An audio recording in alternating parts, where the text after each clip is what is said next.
Hello, let me talk about the final episode of Season 1 of Str Trek Starfleet Academy. This is Episode 10, Rbcn, which the Rbcn of the title is as a mishmashed, messed up holographic doctor who's saying the Rbcn and the glue, and it's actually just sort of techno-babble to be able to get around the omega particle powered mines that are encircling the Federation. Yes, so okay. I guess I liked. There's again, with this show, I really like the characters, the actors. Jet Reno, played by Tig Notara, they do a really good job in this episode, being kind of the leader to the cadets when Holly Hunter's character is taken away with the cadet's mum to the trial for by Paul Giamatti's mad petty dictator abusive asshole guy. She does a really good job. Tig Notaro, they do a really good job of just, yeah.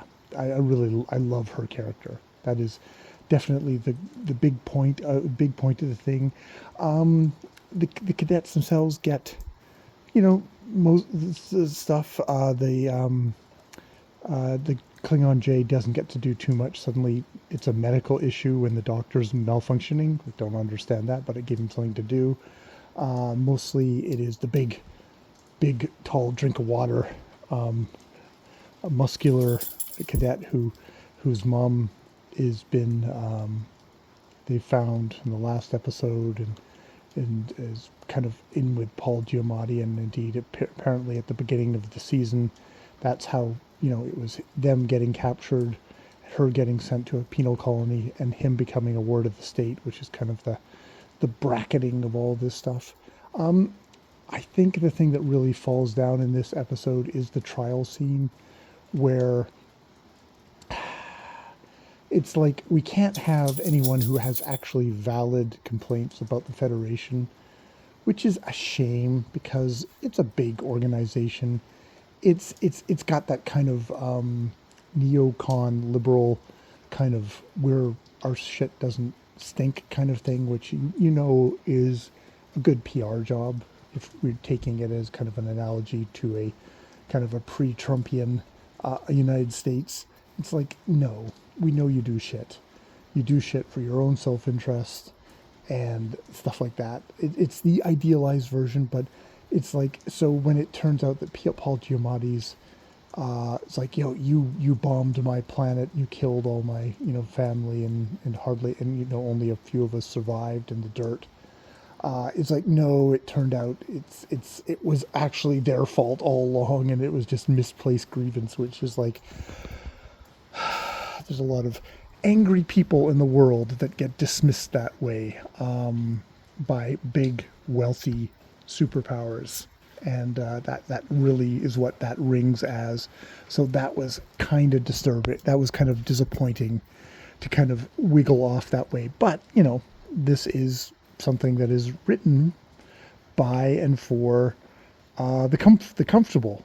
Unfortunately, for all the kind of signaling of it being, wanting to be inclusive and stuff like that, which is very laudable, you do get the sense that it comes from a place of comfort in the end, and kind of an embracing of a status quo that benefits those people. It's all the good stuff that we've been able to bring to our lives, and not maybe taking responsibility for other things, for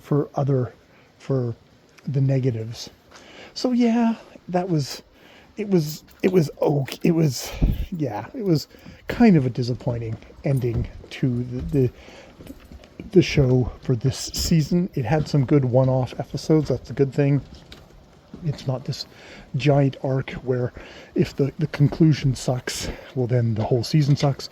It's like, no, it had good episodes in there. So I guess we'll see how it does next season, but it does seem to kind of, it goes into that the one really fucking horrible episode in season 3 of Strange New Worlds, where it was a documentary where the guy was like, oh, the dark secret of Starfleet, and is it actually a good organization, or does it actually perpetrate its own kind of nefarious war crimes? It's like, oh no, actually they're really great.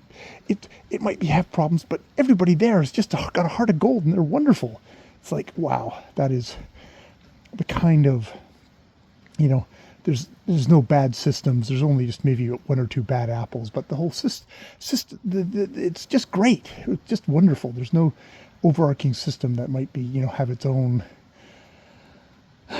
internal logic and biases that really fuck people up, no matter how much people within those systems try and do good.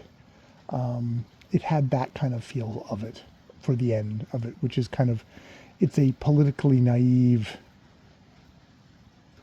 way of thinking, which grates more in darker times than it does in later times. And when I say later times, I'm probably talking about in my own perspective of it's darker, whereas for a lot of people it's been dark the whole fucking time, and this has not been an appreciated, this is not helping, I guess is what it is. All right, I will leave it there. That has been my griping, but still some good stuff in Starfleet Academy. More videos later.